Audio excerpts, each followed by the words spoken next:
માટે સુરતા ઉપર ચડે છે અને ઉપર જાય ત્યારે ખોળતામાં તું ખોવાય, બીજો નથી બોલતો. એ જ્યારે શોધવા જાય છે ને ત્યારે પોતે ખોવાઈ જાય છે. મીઠાની પૂતળીને જો પાણીમાં મૂકી હોય ને સમુદ્રનું માપ કાઢવા, તો પછી એ ઓગળી જાય છે, તળિયે માપ કાઢી શકતી નથી.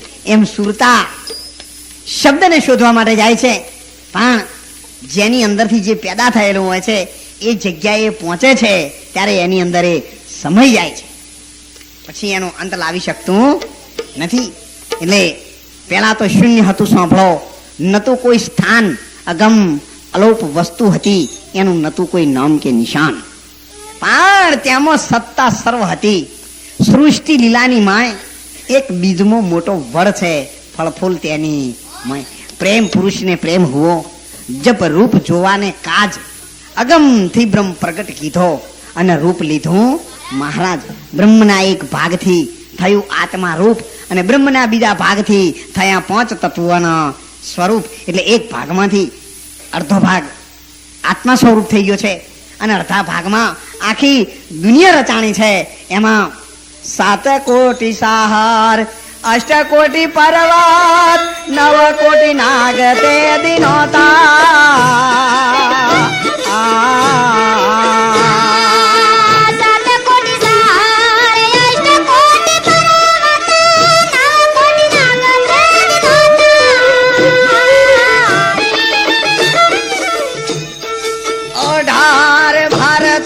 વનસ્પતિ નોતી ભાઈ, 18 ભાર જારે વનસ્પતિ નોતી ત્યારે કલામ કાય કુ કરતા સંતો રે ભાઈ, મન વિના કર્મ નહીં હોતા.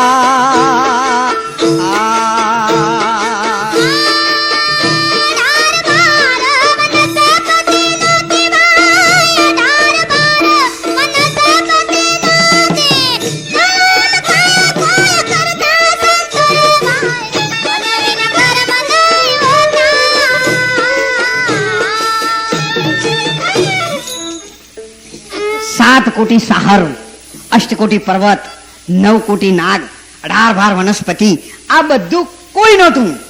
અને ત્યારે પરિબ્રહ્મ નારાયણ પરમાત્મા પોતે હતા. પણ એમને જયારે એમ થયું કે મારું સ્વરૂપ કેવું છે એ જોવા માટે જે વસ્તુ બનાવી, એ જોવા માટે એમણે જે વસ્તુ બનાવી એનું નામ થયું જળ. અને ત્યારે કહ્યું છે ને, જળ કેરા બુંદ થી આ કાયા રચાણી અને મય પવન કેરા સ્તંભા. પવન એક સ્તંભ રૂપે છે અને પાછી જળમાં જુગતી રચાણી. જળ થકી થળ નીપજા અને જળમાં પૂર્યો છે વાસ. એક અચંબા એવા દેખ્યા, બેટીએ જન્મ્યો ચરખો બોલે ભજ મન રામ. એક જ વચને બોલી રહ્યો છે અને એવા જળની આ જુગતી છે. જે પરમાત્માએ રૂપ જોવા માટે બનાવ્યું એનું નામ જળ થયું, એને સુધાર્યું એટલે એનું નામ દર્પણ થયું. અને એમાં સબરંગ પાણી છે નિબજા ઓર સબરંગ પાણી માય. પાણીથી જગતના બધા રંગો બનેલા છે. જગતની જે કઈ ઉત્પત્તિ છે એ બધી જ પાણીથી જ. પિંડે સો બ્રહ્માંડે, જેટલું પિંડમાં છે એટલું બ્રહ્માંડમાં પણ છે. જેટલું પિંડમાં નથી એવી કોઈ વસ્તુ આ બ્રહ્માંડમાં. ત્યાં પણ સૂર્ય અને ચંદ્ર છે, અહીં પણ સૂર્ય અને ચંદ્ર છે. ત્યાં રાત અને દિવસ છે, અહીંયા અજ્ઞાન રૂપી અંધારું છે અને જ્ઞાન રૂપી પ્રકાશ છે.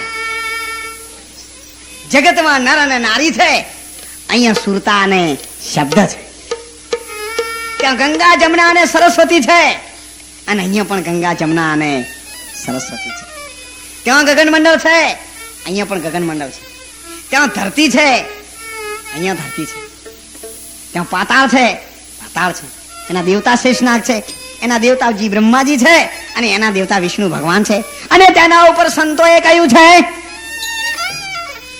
તેના ઉપર અક્ષર અમર એક ઘર છે અને ત્યાં શિરનો થાય છે નાશ. ઊંચા નેચો ધામ છે, એવો છે નિવાસ. બ્રહ્મા વિષ્ણુ ને મહેશ ઉપર કહે છે મીઠા દાસ. એ ગુરુ મળ્યા ને ગમ પાયા, મારી દેહમાંથી દર્શન પાયા. સતગુરુ મળ્યા મને એક, અને એ ઘેર જો કદાચ આ સુરતા પહોંચી જાય તારે મીરાબાઈએ કહ્યું છે ને, અરે આત્માને ઓળખ્યા એ વિના રે લખ 84 નહીં તો મટે.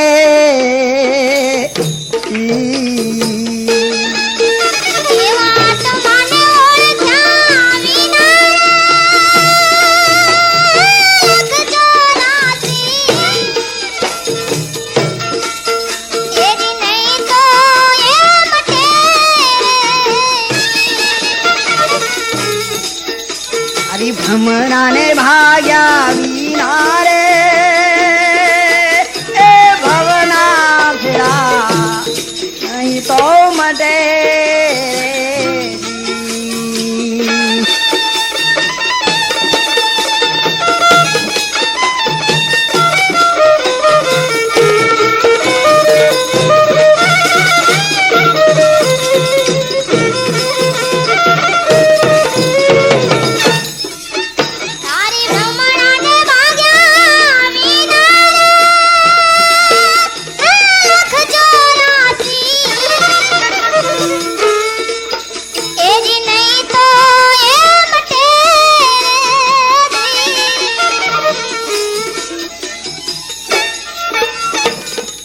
ભ્રમણાને ભાગવા માટે સાચા સંતોના શરણોમાં અંતરથી નમન નમન में फेर है और बहुत नमे नादान, दगलबाज डोढ़ान में चित्ता चोर कमान. ચિત્તો જેટલો દબાય ને એટલો વધારે લોબી છલાંગ મારી શિકારને પાડી દે. ચોર